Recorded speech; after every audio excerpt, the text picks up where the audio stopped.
Hi, my name is Miguel. I'm going to be conducting in the international conducting competition in Rotterdam. The finals are in June. Hope to see you there. I feel really lucky that I'll be doing Mozart and Haydn with the orchestra of the 18th century. I think for us it's an incredible opportunity to work with this orchestra. I was actually coming here, we're now in Mozart's house in Vienna, and coming here I was listening to an interview by Sir Roger Norrington, and he was talking about the birth of all these historically informed ensembles.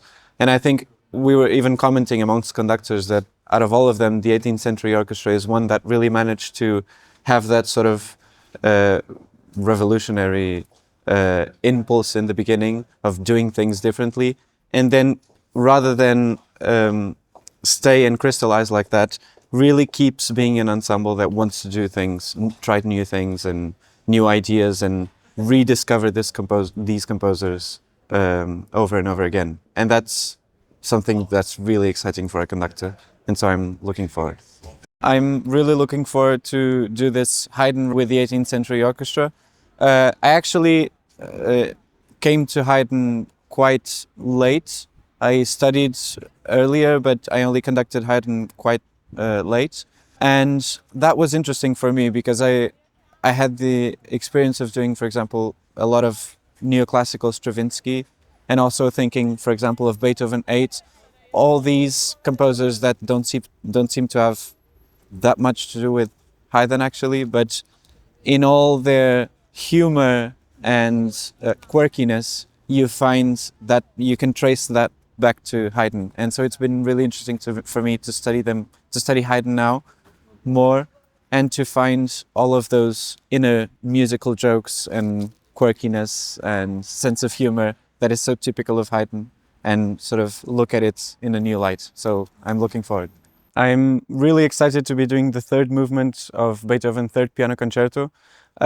When I first started hearing the Beethoven piano concertos and Beethoven in general when I was younger, I was always taken by how usually after a second movement, particularly in the concertos, that was very moving, and you left the end of the second movement sort of just on your feet.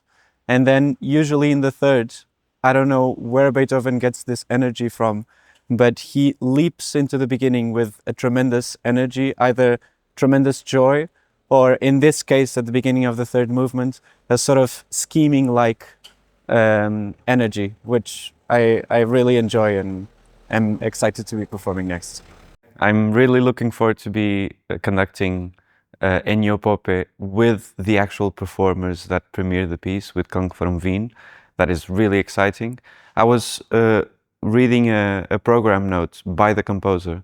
So this whole piece sort of focuses on the idea of putting things under a microscope and finding new layers, and then within that layer a new one and a new one and a new one, sort of this infinite zoom kind of thing.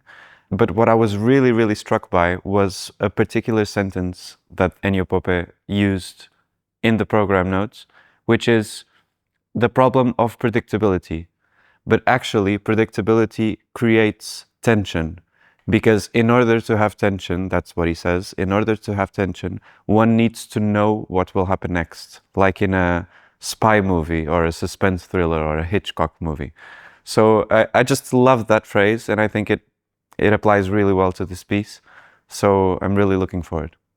On the menu tonight for the Proms concerts, the main dish is Fledermaus, which pretty much has everything you would expect for a Proms concert. It has sort of extroverted moments, introverted moments, fireworks, fun bits, fast bits, slow bits, sentimental parts. It's just very fun music to play and to listen to. What maybe you won't expect is the first piece, which is a piece by Ruth Gibbs, just for strings. And actually I got this idea one time when I was doing a New Year's concert, and we decided to start with this intimate piece, also just for strings. And I think regardless of the situation, of the type of concert, regardless of the location, if you start with something intimate that people can immediately connect to, then we already have our attention focused on the same thing. And so I hope you enjoy this first piece. It's not very well known, so I hope you enjoy it. and I hope you have fun like I will on Fledermaus.